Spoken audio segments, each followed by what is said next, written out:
linawin ko po sa ating kaibigan, Senator Kiko Pangilinan, wala po akong sinabi na kulang ang batas. Ang sabi ko po ay napakaganda ng batas na ito. Hindi lang po siya napapanahon ngayon. Sa pangalawang tanong po, totoo po yan, sa maiksing panahon ko po dito sa Senado, napakadami pong magagandang batas. Sobrang gagandang batas, hindi po talaga na-implement.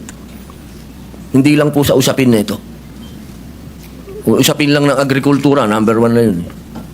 Public information, number 2 na yun. Pero ito pong tanong niyo po, totoo po yan. Implementasyon ang kulang. Pero, alam niyo naman po, sa buhay ng... Ito lang po, opinion ko lang po ito, no? Dahil ako po ay, hindi ko naman po itinatago na tayo po'y galing dyan sa ganyang klaseng buhay. Yung mga ganito po kasi, alam nyo, minsan, iisipin natin ang mga kriminal bobo, kriminal tanga, kriminal walang isip. Gusto ko pong sabihin sa inyo, nagkakamali po tayo. Yan ho ang mga pinaka may brilliant mind, ano? Kung gusto nilang gumawa ng krimen at gusto nilang gamitin po talaga yung mga bata, talaga pong magagamit po nila. Kaya ulitin ko po, Senator Kiko, wala po akong nakitang hindi maganda sa batas po ninyo. Ako po'y naniniwala dito sa batas po ninyo. Kaya lang po, kailangan po natin mag-adjust sa panahon po ngayon. Maraming salamat sa paliwanag at sa kasagutan. Kanina nabanggit nung in-interview na kabataan na kaya nila ginawa yung batas, yung kriminalidad. Kaya sila gumawa ng krimen ay dahil hindi sila mapaparusahan. Tama yun, hindi ba? Tama yung kanilang, yung bitiw na salita. Tama ba yun sa ilalim ng batas na pag sila gumawa ng kriminalidad o krimen ay hindi sila mapaparusahan? Sa usapin po, kasi ganito po yan, no? Napakaganda po nung inyo pong katanungan. Ang bata kasi, kahit sila, lalahatin ko na po, no? Kasi ganito yan Pagka sinabi mong pananagutan, ang kaduktong po nun, dapat may parusa. Kasi kung pananagutan, oo, may pananagutan, sinabihan siya, ginawa mo yan, kaya ganito muna mangyayari sa'yo, dadaling ka muna dito sa Bahay Pag-asa, dadaan ka dito sa matinding intensive na masasabi nating psychological and moral and lahat na po, no? Sabihin natin. Alam niyo po, Senator Kiko, sa 3 years and a half ko po sa Bilibid, hindi ko naman po nilalahat, ano? Pero wala na pong pinakamagagaling na artista kundi kriminal. Kapag kaharap niyo po yan, lahat ng drama, lahat na po, sabihin niyo po, lahat ng kalungkutan, lahat ng pinagdadaanan niya, sasabihin sa inyo.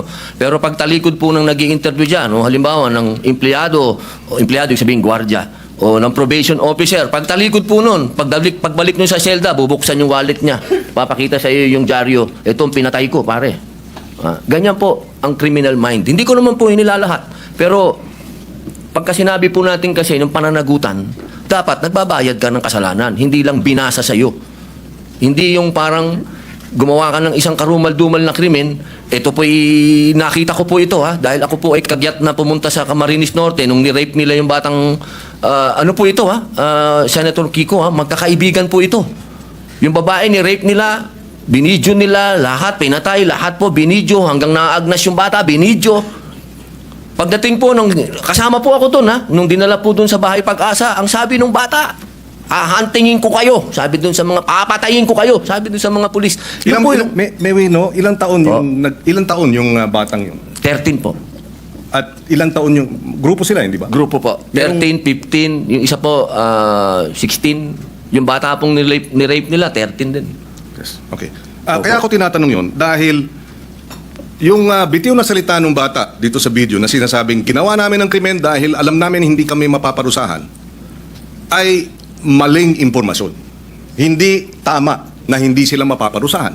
At yung mga edad 16, 15, menor de edad, pero maliwanag sa batas na maaari silang litisin bilang mga nasa hustong gulang na kapag napatunayan na meron silang discernment. At ang katunayan yan, yung magwad killings, dahil sila ay menor de edad nung naganap, pero sila ay 16 at 17, sila ay nilitis bilang mga nasa hustong gulang at sila ay nakakulong ngayon. In other words, hindi tama yung sinasabi na dahil menor de edad, hindi pwedeng parusahan. Dahil yung dalawang involved sa magwad killings, pinarusahan. Nakakulong ngayon. Yun ang puntong isa. Ayaw nating mangyari ang mga ito dapat lang mabigyan ng hustisya ang mga biktima ng karumal-dumal na krimen na galing sa menor de edad. Subalit hindi tama pag sinabing kapag menor de edad dapat pakawalan, number one, dahil pag pinakawalan yan, labag sa batas yan, at dapat parusahan yung mga nagpapakawala ng mga menor de edad na nagkasala. Yan ang batas. Iba ang batas, iba naman ang implementasyon. Sinabi ko kanina, wala po akong nakitang hindi maganda po sa batas po na ginawa po ninyo. Sa umpisa pa lang po ng aking talumpati, ay yan na po kagad. Sinabi ko po ay napakaganda. Yun lamang po sa usapin, doon lamang po sa edad. At yun po talaga ang aming intensyon na bumaba po ito. Dahil sa nakita naman po natin, talagang yung mga nakakagawa po ng krimen ngayon ay nasa ganung edad na po.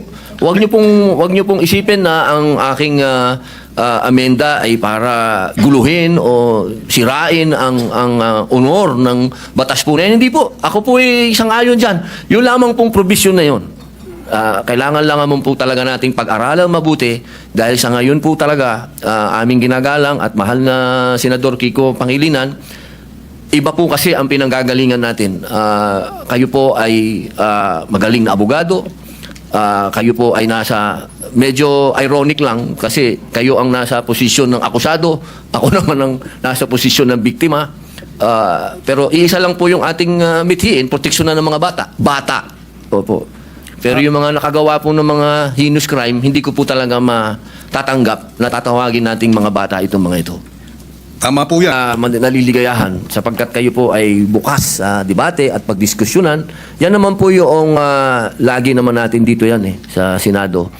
Tayo'y open sa kahit anong amendment, sa kahit anong gusto niyo pong gawin.